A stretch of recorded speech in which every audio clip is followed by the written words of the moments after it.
Hey guys, so I know it's been a little bit, but we're back for another D.Gray Man Chapter review. The last one was chapter 250. If you want to go back on my channel, I know it's been a little bit of time since D.Gray Man had its previous drop, but this one's the 251st Night, the Zeugles Antique Bookshop. So before I get into reviewing this chapter, I feel like it's smart to kind of explain what happened in the previous chapter, but it's been a bit, and the way that these stories tend to be, you might want to reread the previous chapter first so you regain your bearings on what's going on. So essentially, in the previous chapter, there were two major focuses. The first one is that the Noah were interrogating Apocryphus because they captured him all the way back when Apocryphus essentially destroyed Tim Campy back in that time period. And they're trying to figure out what happened 35 years ago because they still don't know, and that was when they were all taken out by Nea. And then ultimately, wisely decides to unleash all of their memories because he believes that it could be a threat now. Like, he originally didn't want to do it, but now that, like, all these circumstances are repeating themselves, he feels kind of, I guess, a good way of saying this is forced into doing it to protect the Noahs going forward. And the other major event was that the Tidal and Conda group, which broke off from the Alan, Link group, and Johnny group, don't want to forget Johnny, went to search for Mana's corpse to see if it was actually in his grave, which it turns out it wasn't. So now we're like, Mana is still alive, which I feel like a lot of fans already knew because it feels like Mana is pretty much the Earl. It's proven from what it sounds like from the backstory, and it would be very interesting if Hoshino decides to go a different angle with it, and it is like Mana isn't actually just a split personality of the Earl somewhere along the lines, but we literally see the Earl taking over Mana, and that's Mana Walker. But there are a lot of questions there, like how Mana Walker was able to not only become an Akuma, but also stay the Earl, and now also be alive. So just a lot to think about there in that chapter. But this chapter doesn't really focus on that at all. It focuses on the Alan, Link, Johnny visiting the Zeugles bookstore. So the chapter starts with the Zeugles bookstore. Just our main characters haven't gotten there yet, and there's this old man who's essentially telling and writing down his stories for Lucia, who is, I guess, the second in command of the Zeugles family. It's never really implied, but she's not the master of it. We find the master later in the chapter. And he's essentially asking, why would you care about getting my stories? Like, I'm not an important person. And she's like, it's kind of the master's personal hobby. He likes to collect the stories that aren't written on paper. And this guy's like, I don't really care, but as long as I get enough money to survive the winter, I'm happy with it. So essentially, he stays for a while and writes those, and ultimately Lucia gets it, records it, puts it in the bookshelf, and is on his way out. When she opens the door, naturally, Alan gets hit with it. Just really classic gag humor. He gets hit, he gets dizzy. There's like the little sparkling effects that happen above his head, and Lucia's like, oh, I'm so sorry. And she spots the gray hair, which is an important factor, but we'll get into that in a little bit. So he's like, is this the Zeugles bookstore? And he's like, I'm Alan Walker. And he wants to meet the master because the master knows what the Campbell Mansion is. For anyone who doesn't remember that far back either, I don't blame you. It's been a bit. But that's the whole goal here. He wants to find the Campbell Mansion because it has a history of Nea, and he can learn the history of Nea without going through the Noah memories. Because the more you learn about a Noah through the Noah memories, the more you get lost in like the memories themselves, and ultimately the Noah takes over. So she's like, we've been waiting for you. And they call, both her and the master call him Master Host, which is essentially implying that it's Nea and then Host. But also there's some links there that we'll also get into later in the chapter. So we pass the title card, and Alan is forced to write down his whole life story, like without missing any details. Like, even the minute ones, because of how important it is. And I feel like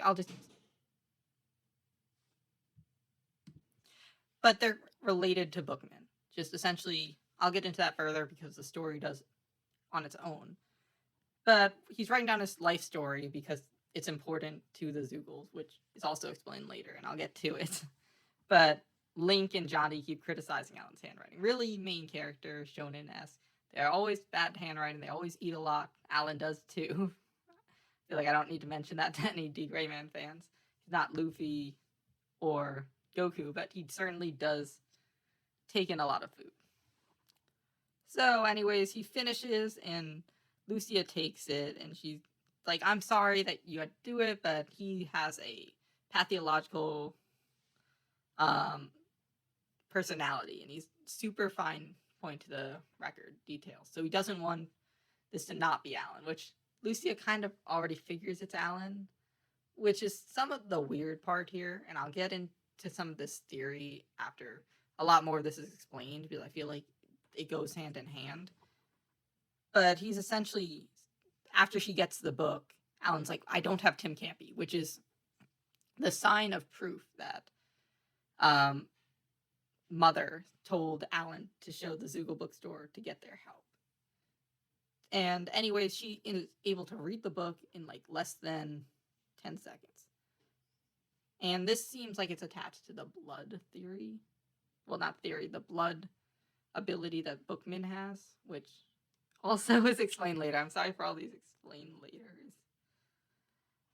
But she realizes it was destroyed by Apocryphus, and sadly, she's like, we do not have a deal. You don't have the proof. You're not the age you're supposed to be, because Alan got the Nea memories 35 years ago. And it's just really unclear. So essentially, he also says that his hair was originally chestnut colored. And she mentions that like the gray hair, the sparkles in the light, it seems to imply that Bookman Jr.'s hair was originally this gray color.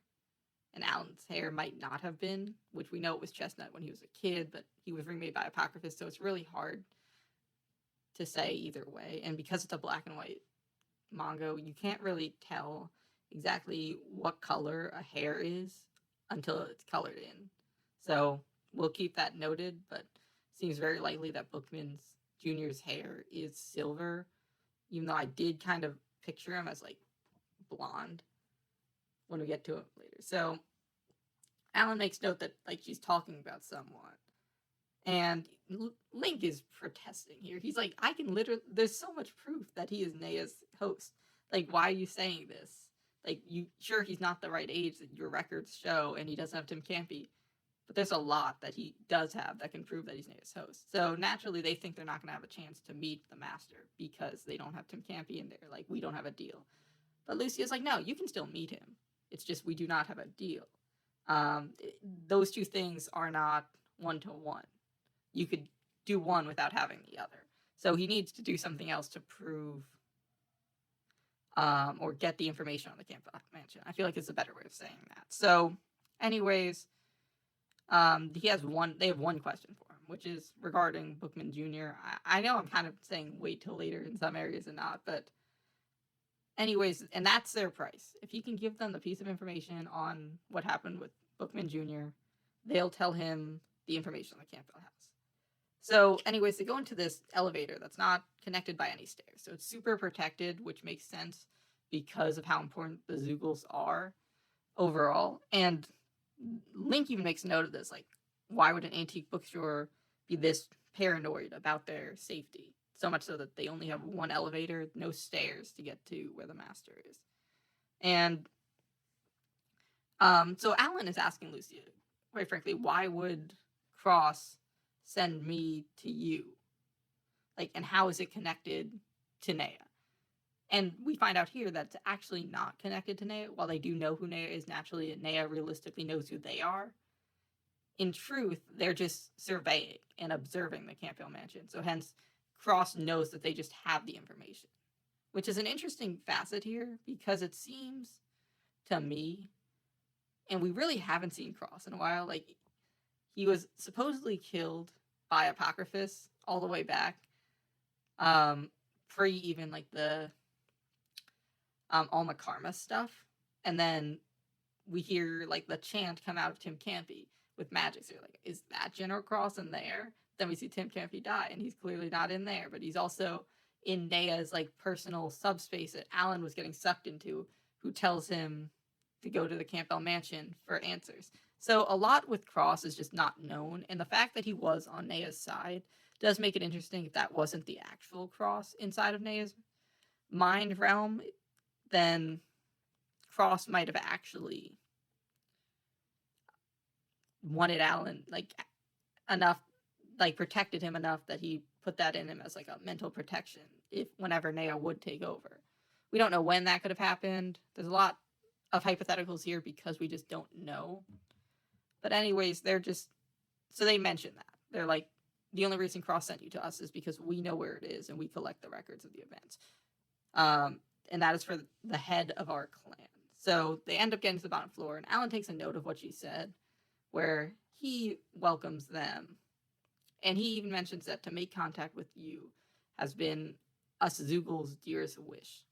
So he asks them to come in, and Link mentions the killing intent that the master has. Now, we don't really know how strong this master is because we really don't get to experience that much of the power system outside of Innocence and Dark Matter, which the Noah possess. Because we haven't seen a main fighter that is not a wielder of Innocence or an accommodator, or one of the Noahs / Akuma. So the fact that these bookstores, and I guess you also have the Crows, which have their magic. So it is interesting that Link is able to feel this killing intent. And it's probably more than just a bluff, which we also kind of learn a little more in the chapter, which implies that the Bookmen might have their own unique way of fighting.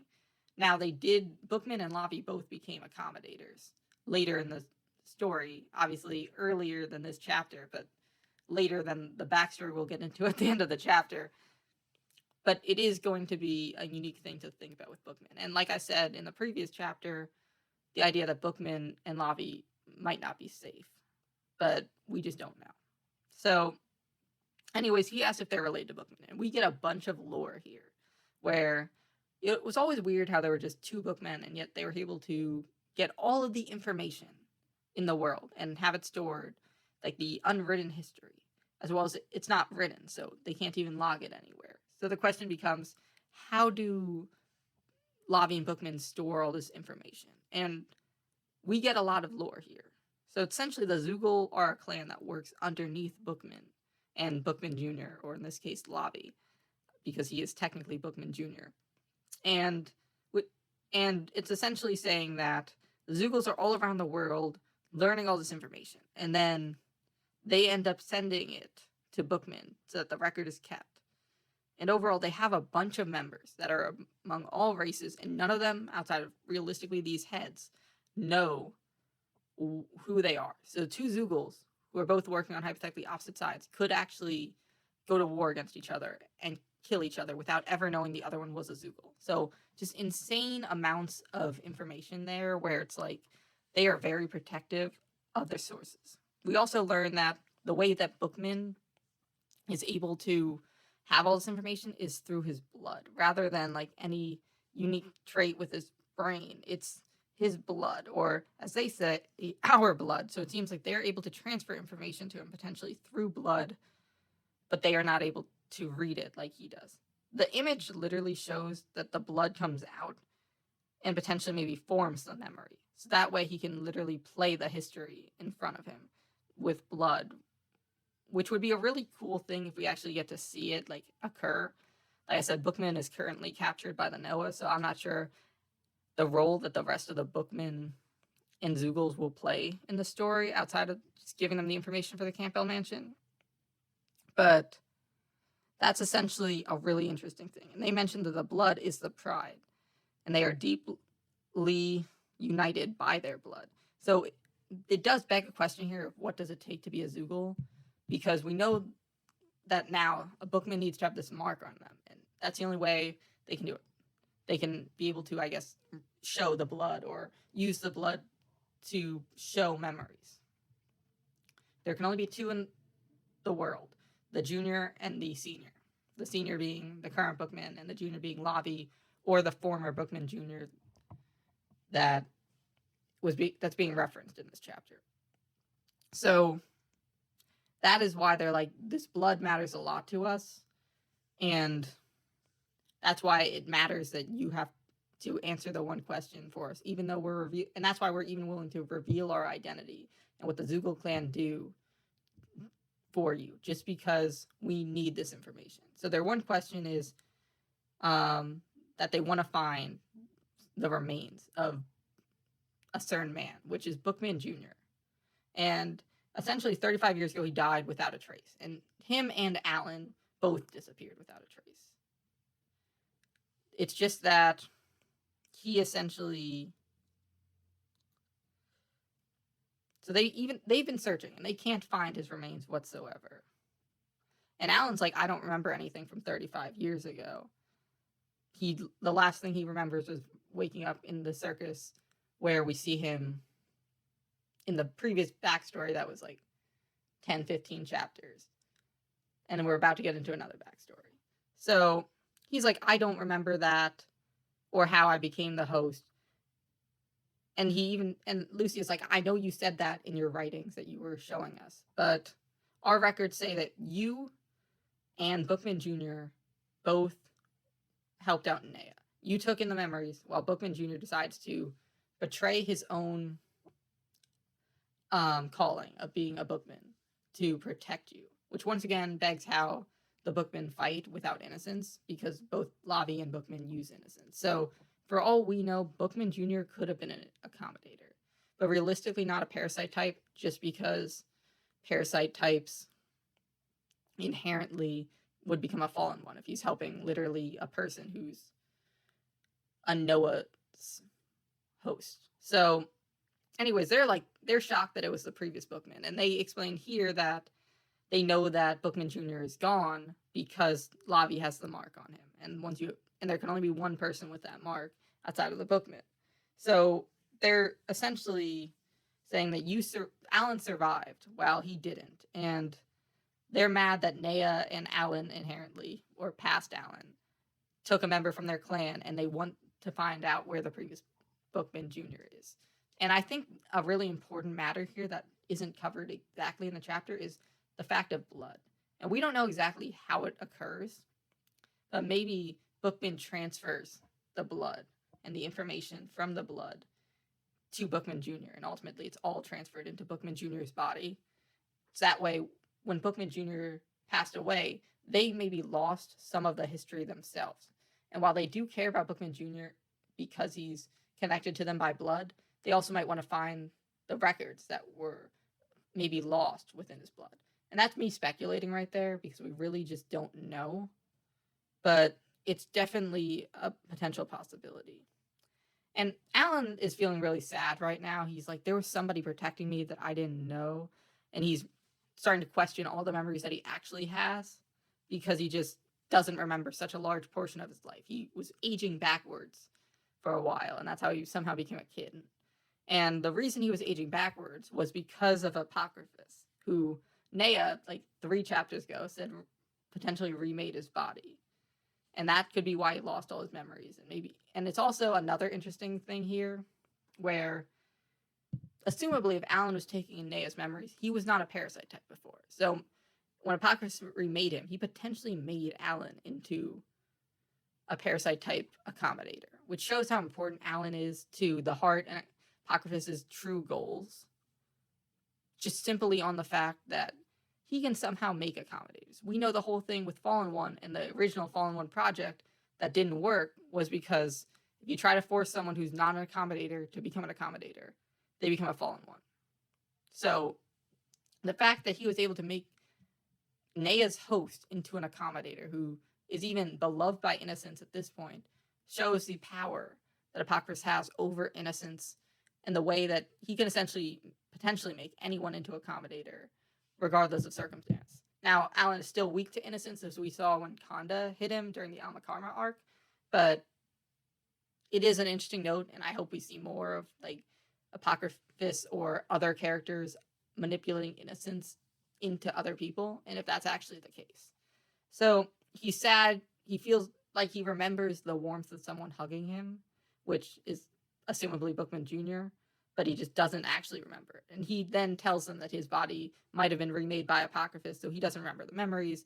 And Link and Johnny are like, that's ridiculous. How could you have been remade by Apocryphus? Why wouldn't you tell us? And he's like, Alan is like, I didn't want to believe it. Who wants to believe that their whole life is being controlled by others and that they don't even remember their own memories? He wants to believe that what he's done with his life so far is what matters. So he yells like this, and they're even like, this is secondhand information, so they don't really trust it verbatim because they want it directly from the source. That's the only way that it's valid enough and worthy of being recorded for the Bookman, as well as, for all they know, this could just be an excuse from Alan for not telling them the answers.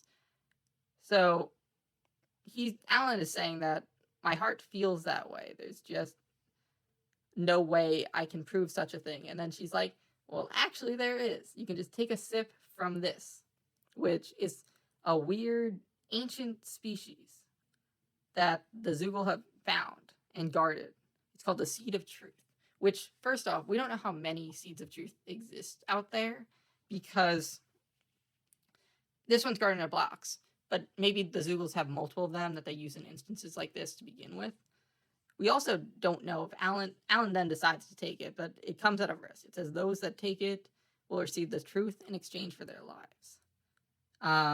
So he can bring back his memories, which he's then like, so prove yourself and kind of tell us what you stole from our family. Link and Johnny are like, no way you're doing this. You're not throwing your life away to learn these memories.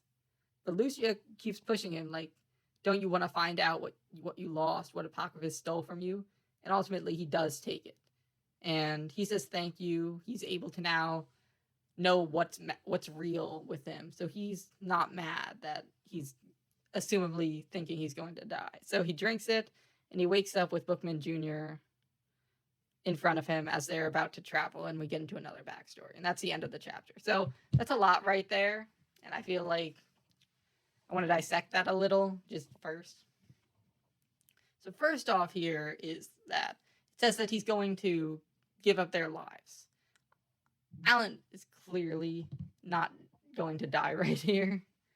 It's too early in the story. He's literally the destroyer of time from Helvaska's prophecy. And I just don't... But there has to be a cost. There has to be a cost. And we then wonder what that cost will be. And it definitely will come maybe a year from now or longer when we finally get back to the present. This is going to set up as an interesting backstory, and it makes sense that we're seeing this now, especially now that the Noah in the previous chapter are learning about the events of 35 years ago, and it's definitely going to be an impactful moment for the story going forward. While it does suck that we go with 2 backstories in a row, while a lot of people like to see the current events, especially when all these chapters are so spaced apart. But it is going to be interesting to learn more about the Bookman lore, more about Nea, and more about this new Bookman Jr. character. So if you like this review and stayed the whole time, feel free to check out my other videos. I have one more on D.Gray Man. If you want me to make more videos on D.Gray Man or the lore from this chapter, please let me know in the comment section and like and subscribe. Thank you and bye.